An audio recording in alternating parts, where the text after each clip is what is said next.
आवक होती, कारण त्याला मूल बाळ नव्हतं कुणाला, त्या कामिकाला.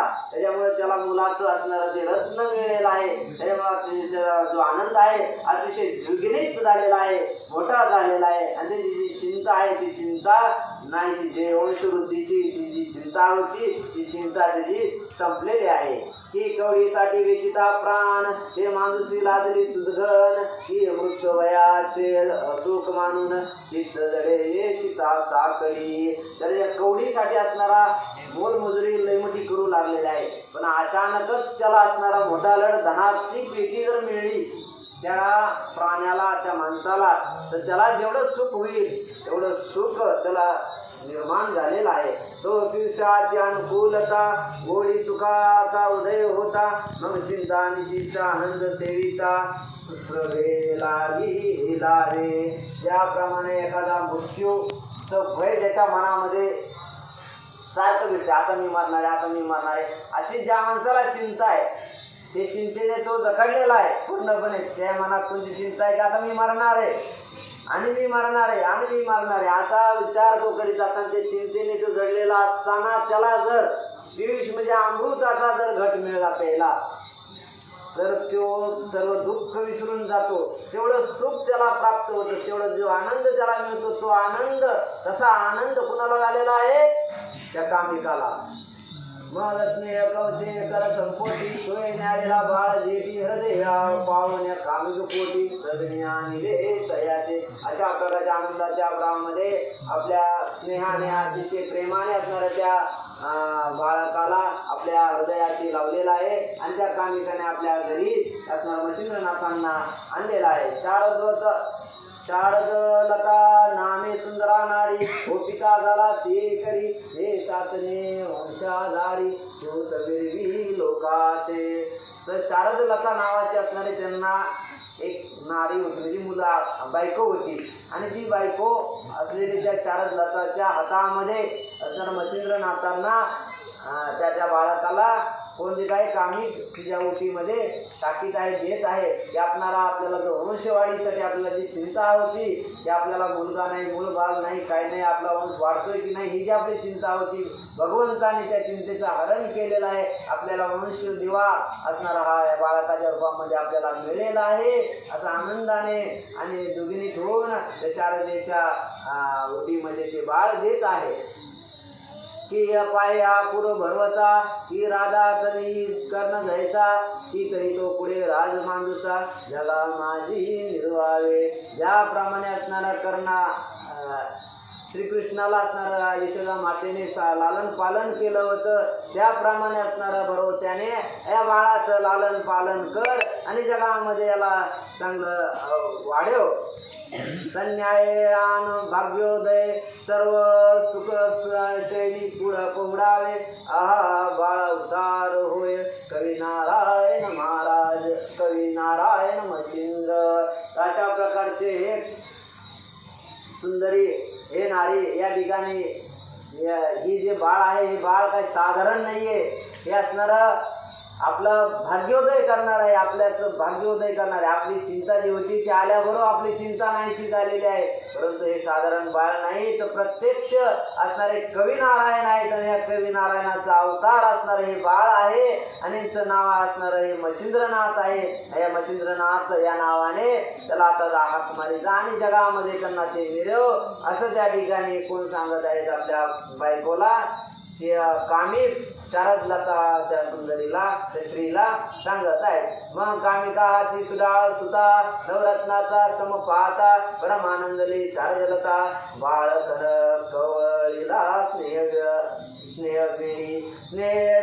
धरिताची पयोदरी, पय दाटले अति पादरी, तैसे सोमदेवीश्वरी सोमकांत द्रवतसे. अशा प्रकारचं ऐकल्याबरोबर आपल्या ओटीमध्ये घेतलेला आहे, हृदयाला लावलेला आहे. आणि जवळ घेतल्याबरोबर पयोधारा त्या ठिकाणी निर्माण झालेला आहे, स्नेह त्या ठिकाणी निर्माण झालेला आहे. आणि पयोधारा त्या ठिकाणी लगेच फुटलेली आहे, पाना फुटलेला आहे. आणि त्या ठिकाणी एकदम पाना फुटलेला अशा प्रकारचा त्या ठिकाणी त्याला आपल्या छातीपाशी लावलेला आहे. असो कुशाचे मंडन, स्नेह बाय होता संगोपन, मग बाळ जडर पिढांचा पय विकारी अशा प्रकारचा असणार आपल्या मुखाच्या जठरामध्ये पिढा अग्नी भूक लागलेली आहे म्हणून असणार पै त्या ठिकाणी स्वीकार त्या ठिकाणी नवनाथांनी केलेला आहे. ते स्नेहाचा ओघ बाणे बाळा अंगी काढवण्यात मार्गणे सप्तोदकी घालवणे स्नाने बालकाचे हलिंगते अशा प्रकारचा असणारा त्या ठिकाणी स्नेहाचा आंघोळ त्या ठिकाणी घातलेला आहे. बाळाला त्या ठिकाणी मार्जन घातलेलं आहे. सप्तो म्हणजे असणारा गरम गरम कोमट कोमट पाण्याने त्या ठिकाणी स्नान त्या ठिकाणी बाळाला घालण्यात आलेलं आहे. आणि आंघोळ बिंघोळ झाल्यानंतर पालखीमध्ये त्या पालख्यामध्ये त्या ठिकाणी नाथांना मच्छिंद्रनाथांना टाकलेलं आहे.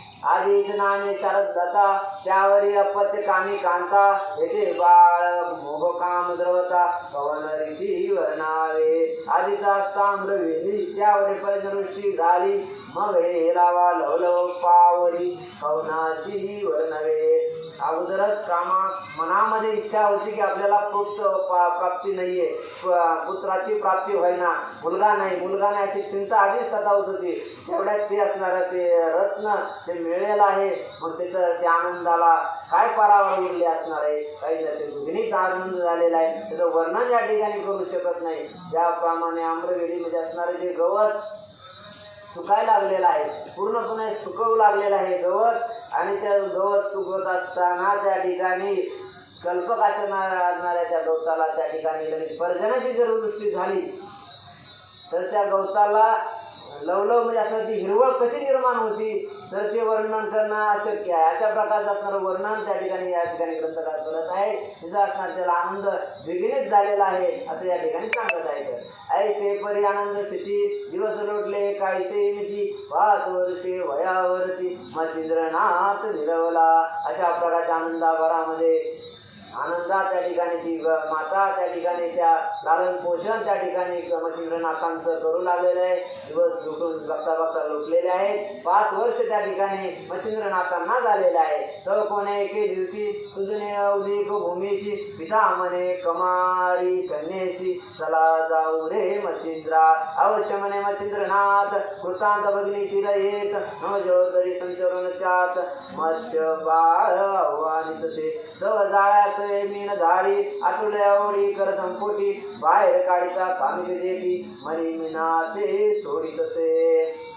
मग अशा प्रकारचा असणार त्या ठिकाणी 5 वर्षाचा मच्छिंद्रनाथ झालेले आहेत. मग एके दिवशी असंच असणारा तो भोई म्हणजे असणारा तो मासे धरीत होता ना, तेव्हा भोई म्हणलं तरी चालन. आणि त्या तो असणार मच्छिंद्रनाथाला म्हणू लागलेला आहे की असणारा तू आता मोठा झालेला आहे, शहाणा झालेला आहे, तर आपण असणार रिकामा बसण्यापेक्षा आपण काय करू मासे पकडायला जाऊ असं त्या ठिकाणी मच्छिंद्रनाथाला विचारलेले आहे. तर ते विचारल्यानंतर ती म्हणले ठीक आहे मी बी येतो तुमच्याबरोबर असं त्यांना म्हटलेलं आहे. आणि हे दोघं जण कृतांत भगिनी असणार त्या ठिकाणी त्या यमुना तीरावर मासे पकडण्यासाठी आलेले आहेत.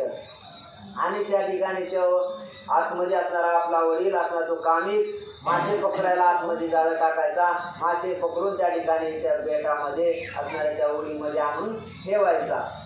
मत्स्यंगाची म्हणे सुतोत्तमा भेटून साठवी या मीना ऐसे घडून कामी पुन्हा माझी संचरे. म्हणे असणारे मी आता हे आणलेले मासे आहेत ते व्यवस्थित ठेव आणि मी अजून घेऊन येतो मासे असं त्या ठिकाणी म्हणून परत पाण्यामध्ये तो कामिक गेलेला आहे. इकडे मच्छिंद्रनाथ मीन देखता म्हणे होतात मातृकुळा घात कामिका मांडीला. तर या ठिकाणी मच्छिंद्रनाथ तो कामिक म्हटलेला आहे आणि पाण्यामध्ये निघून गेलेला आहे. आणि पाण्यामध्ये निघून गेल्यानंतर हे मासे जिवंत मासे या ठिकाणी पाहू लागलेले आहेत, तरकुडू लागलेले आहेत. आणि हे मासे म्हणजे आपले दाता आहेत, माता पिता आहेत की. आणि हे माता पिता असल्यामुळे मातृकुळाचा घात आपल्याकडून होतोय. आणि हे कामिक म्हणजे असणारे माझे वडील माझे दादा ते असणारे माझ्या मातृकुळाचा घात करीत आहेत, त्यांनी घात मांडलेला आहे असं मनामध्ये विचार मच्छिंद्रनाथ करीत आहे. तरी आपण याची राहते बरेपणे पाहता दृष्टी हे योग्य नव्हे कर्मपाठी उपकारा निर्वाळे. अशा प्रकारचे जर आपण प्रत्यक्ष या ठिकाणी असताना आपल्या डोळ्यासमोर हे जे घडतंय ते चांगलं नाही तर आपण असताना हे घडून देणार नाही असं मनामध्ये विचार त्या ठिकाणी मच्छिंद्रनाथ करत आहे. पूर्वी आस्तिके मातृकुळा रक्षिले आपले तपोतीने भळे राव बोधवण्यास सत्रपाळ नागकुळा वाचिवले. तर पूर्वी असणारा आस्तिक मुनीने मातकुळा म्हणजे असणारा मातृकुळ असणारा सर्पाचं अगस्त्य मुनीचं होतं म्हणून असणारा त्या आपल्या तपाच्या बळावर त्या ठिकाणी त्या सत्रपाळला बोध केलेला आहे. नागकुळाचं रक्षण त्या ठिकाणी अगस्त्य मुनींनी केलेलं आहे. मग एक एक मत्स्य वेचून प्रवाह मिळवी जीवनास लागवून ते कामिका ते दृष्टीचे पाहून परमशिष्टी शोभला. अशा प्रकारचा असणार मनामध्ये विचार केलेला आहे. आपल्या समोर मासे आपलं मातृकुळ आहे आणि हे आपल्या समोर मरता कामा नये असं मनामध्ये विचार केलेला आहे. आणि तात्काळ लगेच असणार त्या ठिकाणी आपल्या वडिलांनी आणलेले जे मासे आहे ते मासे पाण्यामध्ये परत सोडू लागलेले आहेत.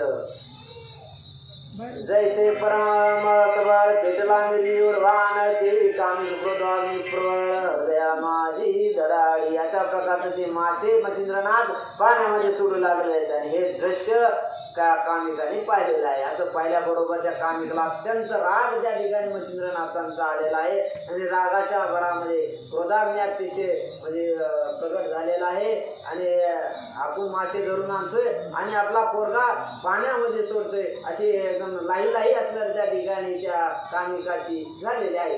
ती मेघमंडळाची झाटी चपळा पळती त्याच्यासाठी त्याची धरवणे भोर कोटी बाहेर आला दक्षिणी. अशा प्रकारचं दृश्य त्यांनी लांबून पाहिलेलं आहे आणि त्या ठिकाणी सफळ असणार त्या ठिकाणी लगेच त्या ठिकाणी पाण्याच्या बाहेर तो कामिक आलेला आहे. लक्षण मच्छिंद्राचे मुखमंडन स्वकार पुढे गेले ताडण म्हणे जलोदराचे काढता मी हो श्रम जाणती. मी इतकं कष्ट करतोय काबाळ कष्ट करतोय माझ्या हाडाने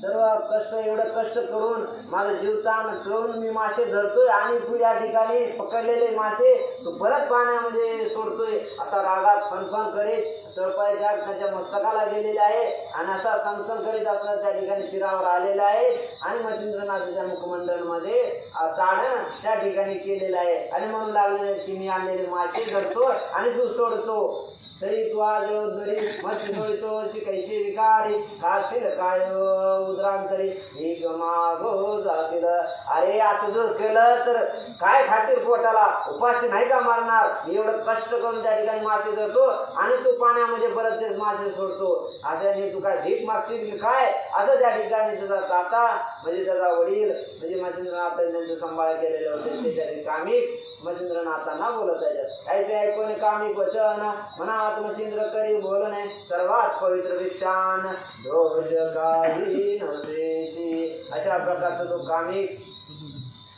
म्हणत होता त्याला भीक मारून खाशील की काय असा शब्द त्यांच्या कानावर आला. त्याच्या कानावर शब्द पडतात मच्छिंद्रनाथ मनामध्ये विचार करू लागलेले आहेत की अशा संसारामध्ये पडण्यापेक्षा भिक्षान्न हे सर्वश्रेष्ठ अन्न आहे. त्याला कसल्याच प्रकारचा दोष नाही असा मनामध्ये विचार मच्छिंद्रनाथ करू लागलेला आहे. तरी हा त्या आता उपदेश आरंभाळ भिक्षांनाथ एरीकडे जलोदरात कामिक तेव्हा संचरला. अशा प्रकारचा मनामध्ये विचार त्या ठिकाणी केलेला आहे आणि इकडं असणार जो कामिक आहे परत मासे पकडण्यासाठी पाण्यात शिरलेला आहे आणि ही संधी पाहून आता आपण काय करावं हाच उपदेश आपल्याला मान्य करावा हाच उपदेश खरा आहे असं म्हणून आता भिक्षांनाच आपण प्रारंभ करावा असं मनामध्ये दृढ निश्चय त्या ठिकाणी मच्छिंद्रनाथाने केलेला आहे. एरीकडे मच्छिंद्रनाथ पुढे दृष्टी चुकवणे गमन करीत भ्रमण करीता द्वेत मनात सुधार जाना दिसेना.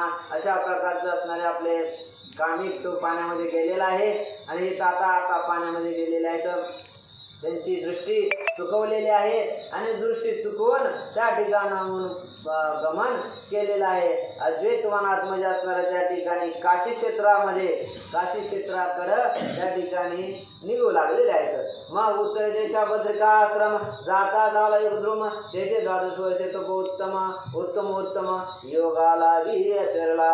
अशा प्रकारच्या असणाऱ्या त्या ठिकाणी त्या काशी क्षेत्राकडे निघाल्यानंतर उत्तर दिशेला चाललेले आहेत आणि चालत चालत असताना त्या ठिकाणी जी बद्रिकाश्रम आहे त्या बद्रिकाश्रमापाशी येऊन मच्छिंद्रनाथ पोचलेले आहेत. त्या ठिकाणी आल्यानंतर 12 वर्ष म्हणजे 12 वर्ष अखंड अशा प्रकारचे 12 वर्षामध्ये योग त्यांनी असणार आचरलेला आहे. तप त्या ठिकाणी त्यांनी केलेलं आहे.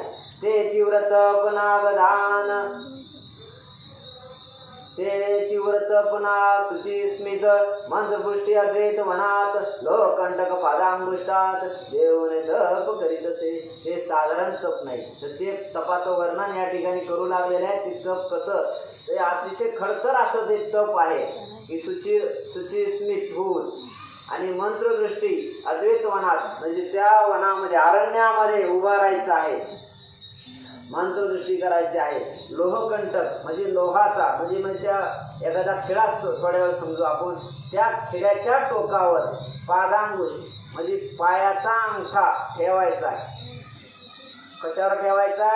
उभा राहिलेल्या खिळ्याच्या टोकावर पायाचा अंगठा ठेवायचा.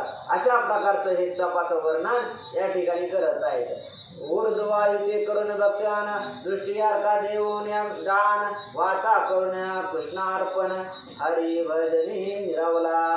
तर ते लोहकंटकी असणारा अंगुष्ठा पादांगुष्ठ द्यायचा आहे आणि वरी हात जोडायचे आहेत. ऊर्ध्वायुचे करुण भक्षण म्हणजे असणाऱ्या येणाऱ्या वरच्या वायूचं भक्षण म्हणजे नुसतं हवेचं भक्षण करायचं आणि अर्क म्हणजे असणाऱ्या सूर्याकडं असणाऱ्या त्या तपाकडं सूर्याला दृष्टी लावायची आहे. त्या दृष्टीकडं दृष्टी द्यायची आहे. म्हणजे एक ताड ही करायची